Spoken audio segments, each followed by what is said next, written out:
Hallo en baie welkom by Wen Wiskunde. In hierdie video wil ek jou wys hoekom is tafels so moeilik om te onthou en hoe om dit makliker te onthou. Hoekom is dit so moeilik om jou tafels te onthou? In vandag se lewe hoef ons baie dinge soos verjaarsdae, straatname, aanwysings na plekke toe en selfs selfoonnommers nie meer te onthou nie. Tegnologie doen meeste van daai goed nou vir ons. Dit maak dit baie moeilik om ons tafels te onthou, want ons brein is nie meer in oefening om sulke goed te onthou nie. Hier is die plan. Ons gaan dit speel probeer leer. Maak dit vir jouself lekker. Deur herhaling, probeer dit meer as 1 keer, 2, 3, 4, 5 keer selfs 100% reg kry. Maak dit toepaslik. Moet dit nie net by die skool toepas nie. Kyk of jy dit in die wêreld daar buite kan raak sien. Wees innemend. Stel belang in dit wat jy doen. En die baie belangrike ene, multisensories. Hoeveel sintuie kan ons betrek? Sien, hoor, voel, ruik en proe.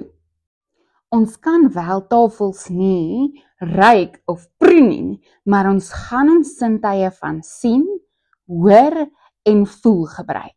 En dan gaan ons dit in deeltjies opbreek. Leer en onthou 1 deel op 'n slag. In plaas daarvan om alles op 1 dag te probeer leer, maar môre niks meer te onthou nie. Kom ek wys jou hoe om jou sintuie te gebruik saam met die Poppet sodat jy die maaltafels in jou brein kan stoor vir ewig. Eerstens wil ons die som sien. Byvoorbeeld, 6 x 3 is 18. Nou wil ons dit sê, sodat jy die getalkombinasie kan hoor.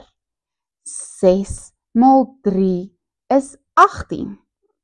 En nou wil jy dit op die Poppet druk.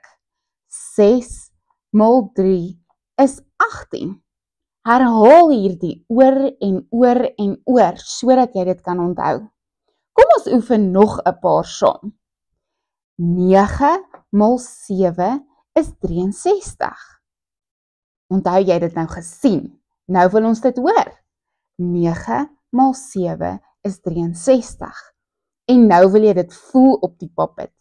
9, 7, 63. Jy kan nog 'n paar self oefen.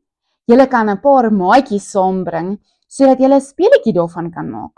Onthou om dit lekker te maak en stel belang in dit wat jy doen. Kyk uit vir my volgende video binnekort. Wen wiskunde, want enigiemand kan.